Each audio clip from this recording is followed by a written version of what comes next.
Hey guys, magandang umaga! Kamusta kayo mga ka-Legitary Cards? Happy Saturday sa atin pong lahat. And 2 days na lang Pasko na mga ka-OG. So, ano po bang mga balak natin dyan? Anyway guys, nandito na naman po ako, si Gandara, ang inyong ka-Legitary Cards na maghahatid ng latest update and fresh happenings about TVJ and Legitary Cards. And for today's video, another update na naman ang ating pag-uusapan, ka-OG, patungkol sa titulong Itbulaga.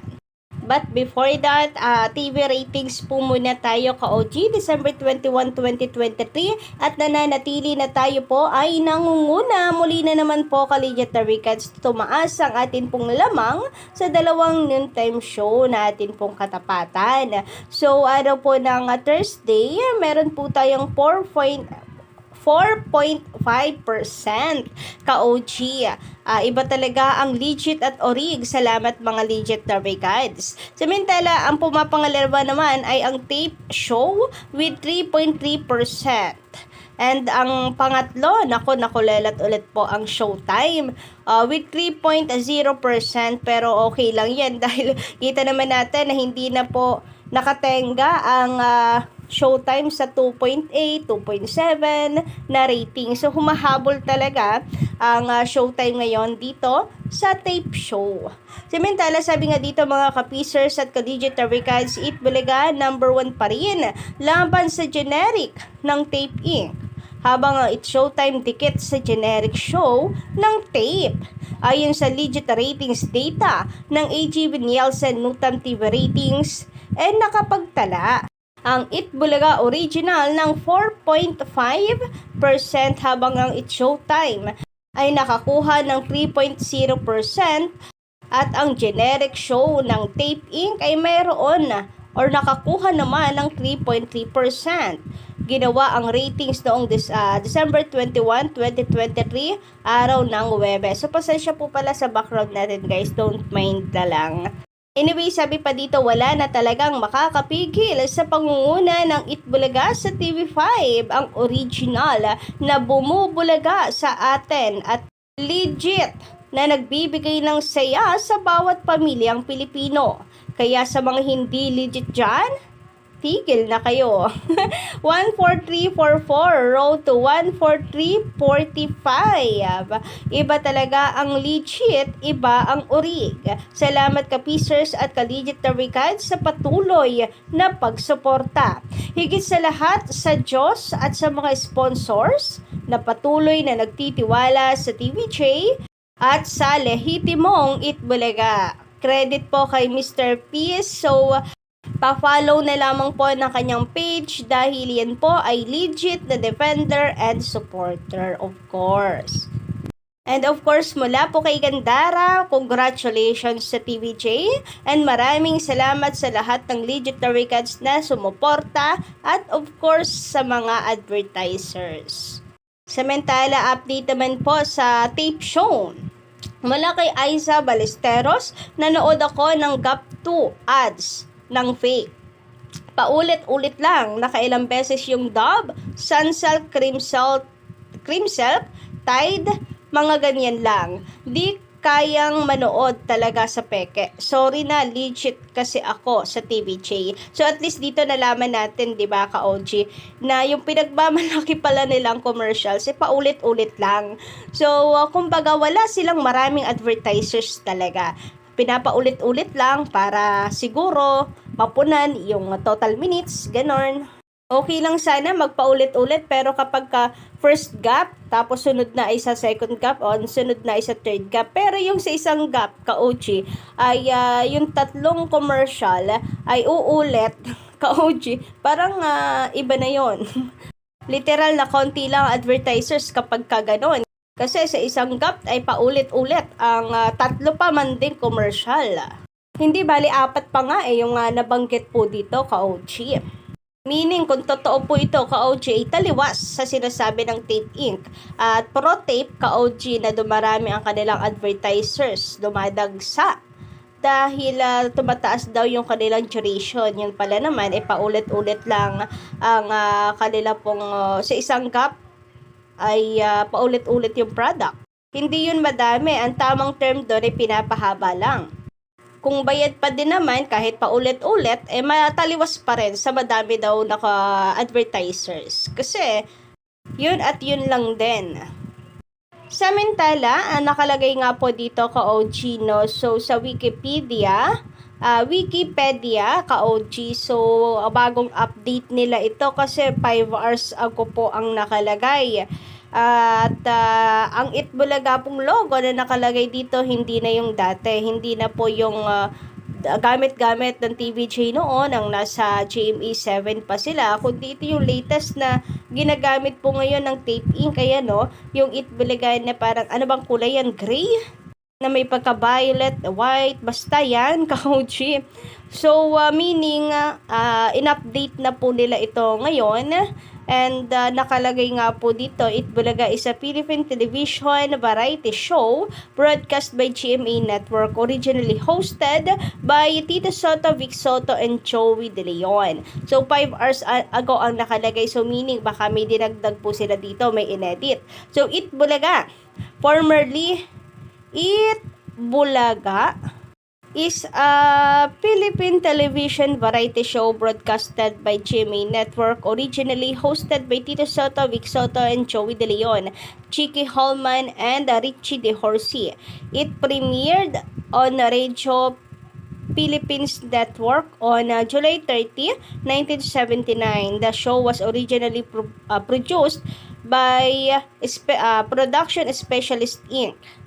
Tape Inc. produced the show since July 7, 1981. Alexa Miro, Betong Sumaya, so ito yung mga dinagdag po siguro, no? Buboy Villar, Cassie Legaspi, Mabi Legaspi, Paulo Contis, Kimpoy Feliciano, Dasari Choi, Glyza De Castro, Coqui De Santos, Michael Saher, Winwin Marquez, Yasser Marta, Charizo Lomon, Arsan Agustin, and Isko Moreno currently serve as the host with participation of a music hero band. It is the longest variety show in It is the longest running variety show in the Philippines. Itbulaga. So, ay nakalagay na po dito yung mga bagong host ng Tape Inc. ka-OG. And makikita nga po natin 5 hours ago. So, di natin alam dyan kung alin yung mga bago nilang dinagdag. Mahaba pa yan ka-OG. But anyway, yan po yung pinaka-front nila. And then, makikita natin yung logo nga po ay yung kasalukuyang ginagamit ngayon ng Tape Inc. Anyway, guys, sabi po dito ni Will Cals, importante mas-secure ng TVJ ang Itbulaga trademark bago sila mag-retire para hand over nila sa next generation kesa mapunta sa tape. So, sino nga kaya ka-OG, no, ang sunod na mamamahala dito after kapag pinili na ng TVJ na mag-retire? But anyway guys, totoo yan na napaka-importante po na ma-secure ng TVJ ang Itbulaga trademark. And ito rin ang dahilan kung bakit sabi nila ay wag pong humaba sana ang laban na ito masyado. Kasi alam naman daw po natin ang justice system dito sa Pinas talagang tumatagal po ka-OG. Pero at least 'di ba parang mabilis-bilis na rin itong sa IPO and sa temporary injunction sa Marikina Regional Trial Court. So kung matatagalan siguro nga ay dito po yan sa Supreme Court. Baka kasi dumaan pa ang taping sa RTC bago dadaan na naman sa Supreme Court. Kaya marami-raming laban pa talaga. Samantala, sabi naman ni Romy Obispo, magandarang umaga. Ma'am Gandara, may kanta na po yung Tape Bulagta. Yung song nila ay Kung Maibabalik Ko Lang. Yan po ang pamagat ng song nila. Bagay guys, Kung Maibabalik Ko Lang. Tapos mamaya kantahin ng banda nila, no?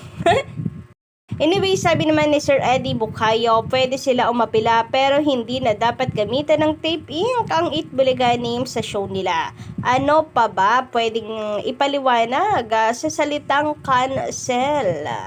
Naku, wala na po, nauubusan na nga tayo ng term ka-OG. Pero hindi pa rin talaga titigilan yan ng Tape Inc. Sabi nga nila, yung website po ang iniintay nila kapag doon wala na daw talaga ka-OG, hindi na talaga nila maaring gamitin ng titulong Itbulaga. So, wala tayong magagawa doon kasi hindi naman natin po pwedeng tayo na mag-update ng IPO website, diba? Anyway, sabi pa niya dito, maganda image ng TVJ kasi kaya madami ang nagtitiwala na advertisers at sponsors. So kahit naman noon, umalis ba yan simula nung kahit hindi pa sila umaalis sa Tape Inc. Hanggang sa lumipat po sila sa TV5, hindi naman po nasira talaga ang image ng TVJ. Pilit bang sinisiraan pero hindi po yun umuubra mga ka-legit Dabarkads kasi mas lamang po ay nagmamahal, nagtitiwala at nakasuporta sa TVJ. Samantala, sabi naman dito ni Boy Nick Aluge, Attorney Maggie, mawawala ng kliyente. Sabi naman ni Jen Mercurio, gumagawa lang ng conspiracy sa Attorney Maggie na pag natalo ang tape, merong pagdududahan. And hindi pa ako mag-sugarcoat ka, OG. Sa totoo lang, it's a good move ng Tape Inc. para sa kanila. Magandang move para pagbalingan, 'di ba, ng taong bayan ang TVJ. Pero hindi po sila magwawagi. Ano man ang gawin ng kabila, ka-legit Dabarkads, maging gandahan man nila ang strategy nila, doon tayo pa din sa katotohanan na kailanman hindi po magwawagi ang kasamaan sa kabutihan. So, ka-OG, alam naman kasi natin na ang TVJ ay nasa katotohanan at liwanag sa laban po na ito. Kaya, tiwala po tayo, of course, praise na nasa itaas para hindi po mabaliktad dahil sa sobrang, syempre, desperate na rin po yung kabila na manalo.